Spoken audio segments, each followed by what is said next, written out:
Jai Hind student, welcome to biology class.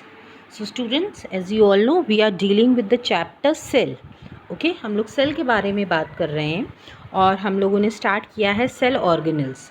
So now in this lecture we will discuss about another important cell organelle, and that is mitochondria. Now first, before discussing the structure and function of mitochondria, first let's have a look on the history. थोड़ा सा history के बारे में बात करते हैं. Mitochondria जो है वो it was first observe by a scientist named Kolliker in 1850. The present name was given by Benda in 1997. Okay, now presently हम इसको माइटोकॉन्ड्रिया के नाम से जानते हैं इस ऑर्गेनल को. तो जो प्रेजेंट नेम है that is mitochondria. It was given by Benda in 1997. Now in 1882 Fleming named mitochondria fila. Okay, name the mitochondria fila. Now 1882 means जब इसकी डिस्कवरी हुई थी 1850 में, तब तक इसका कुछ नाम जो था, बहुत जो साइंटिस्ट थे सब ने अलग अलग नाम दिए थे. इसी में से एक साइंटिस्ट थे जिनका नाम था फ्लेमिंग. ओके, उन्होंने माइटोकॉन्ड्रिया को नाम दिया था फ्लिया. इन 1912 Kingsbury was suggested that oxidation reaction was carried in mitochondria.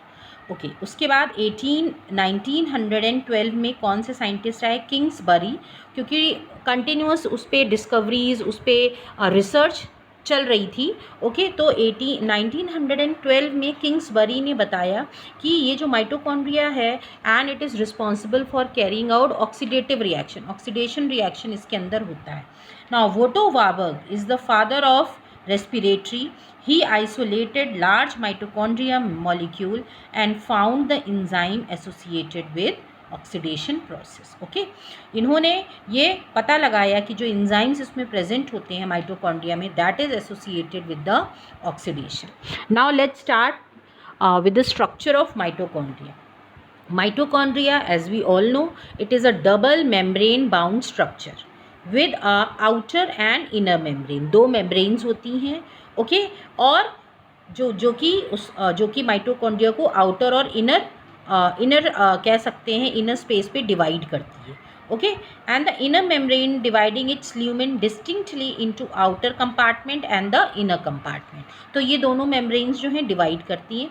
जो आउटर मेम्ब्रेन होती है दैट इज़ कंटिन्यूस, मीन्स वो एक स्मूथ होती है, पर जो इनर मेम्ब्रेन होती है वो अंदर फोल्ड्स हो जाती है. ठीक है, बहुत सारी फोल्डिंग्स प्रेजेंट होती हैं और ये फोल्डिंग्स कहलाती हैं cristae. Okay, and these foldings are present towards the matrix. इसको हम ऐसे फिगर में देख सकते हैं, इससे आप समझ सकते हो.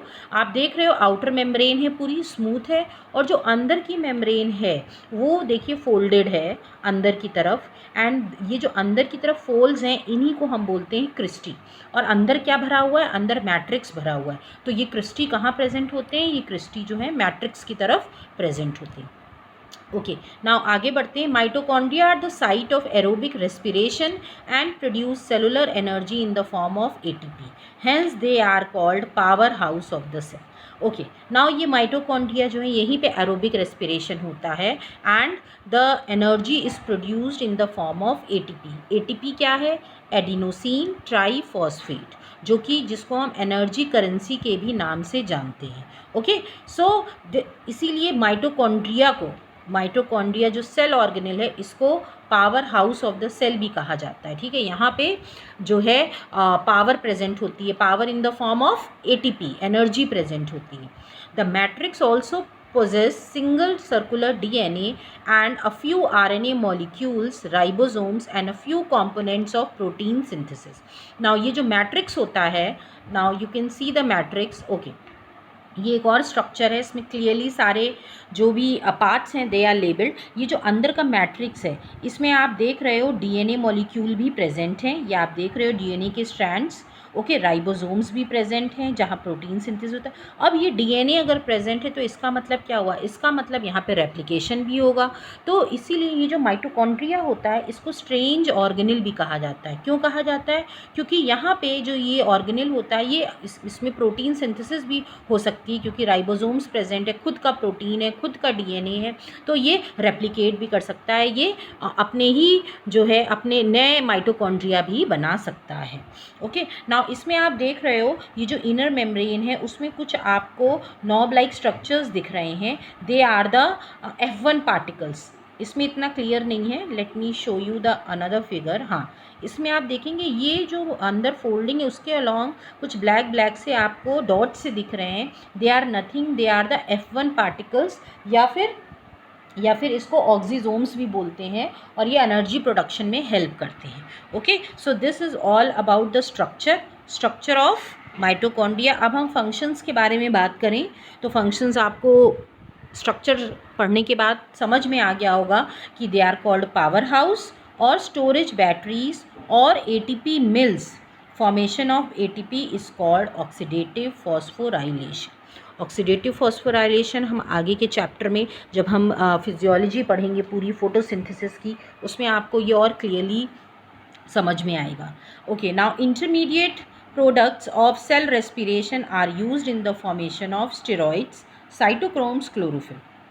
Now intermediate means जब respiration में और भी products बनते हैं जिनको intermediate products कहते हैं और ये intermediate products जो होते हैं ये और भी कंपोनेंट्स की सिंथेसिस करते हैं, जैसे स्टेरॉइड्स हुए, साइटोक्रोम्स हुए, okay, and chlorophyll. Now these are also seat of some amino acid biosynthesis. यहाँ पे कुछ अमीनो एसिड बायोसिंथेसिस भी होती है क्योंकि यहाँ पे राइबोसोम्स प्रेजेंट हैं और राइबोसोम्स प्रोटीन सिंथेसिस करते हैं। और प्रोटीन्स क्या होते हैं? They are nothing, they are the chains of amino acid. Amino acid की ही चेन होती है। Mitochondria also regulate the calcium ion concentration inside the cell. Calcium ion concentration को भी ये रेगुलेट करता है। कैल्शियम आपको पता है बॉडी के लिए, बोन्स के लिए रिक्वायर्ड होता है, और साथ ही साथ ब्लड क्लॉटिंग में भी कैल्शियम का बहुत बड़ा रोल होता है। ये भी आप डिटेल में पढ़ोगे। Now they are site of thermogenesis. Okay, thermo means that is the energy. Okay, yolk nucleus, mitochondrial cloud and Golgi bodies control vitellogenesis. Okay, now ये जो योक न्यूक्लियस जिसको कि माइटोकॉन्ड्रियल क्लाउड या गोल्गी बॉडीज़ की अगर हम बात करें तो ये जो है ये कंट्रोल भी करता है वाइटिलोजेनेसिस। नाउ नेक्स्ट है mitochondria of spermatid form Nebenkern middle piece of sperm during spermiogenesis. Okay, now आप स्पर्म का स्ट्रक्चर जब पढ़ोगे क्लास 12th में तब आपको पता चलेगा स्पर्म जो है उसके 3 पार्ट्स होते हैं। एक ऊपर का हेड होता है, ठीक है, फिर मिडिल पीस होता है, फिर टेल होता है। ओके, और ये जो मिडिल पीस होता है वो जो है उसको बनाने में माइटोकॉन्ड्रिया का बहुत बड़ा रोल होता है during spermiogenesis. Mitochondria release energy during respiration. Mitochondria contain ETS system, electron transport system. इसके जो भी इंजाइम्स होते हैं वो सब कुछ माइटोकॉन्ड्रिया में ही प्रेजेंट होते हैं और यहीं पे ETS प्रोसेस कंडक्ट होता है, इलेक्ट्रॉन ट्रांसपोर्ट सिस्टम। ओके, जिसको आप डिटेल में अभी पढ़ेंगे हम लोग। अभी जब हम फिजियोलॉजी पढ़ेंगे फोटोसिंथेसिस की तब आप डिटेल में पढ़ोगे। Okay, so this is all about your mitochondria structure function. Okay, hope you all have understood. Thank you, students.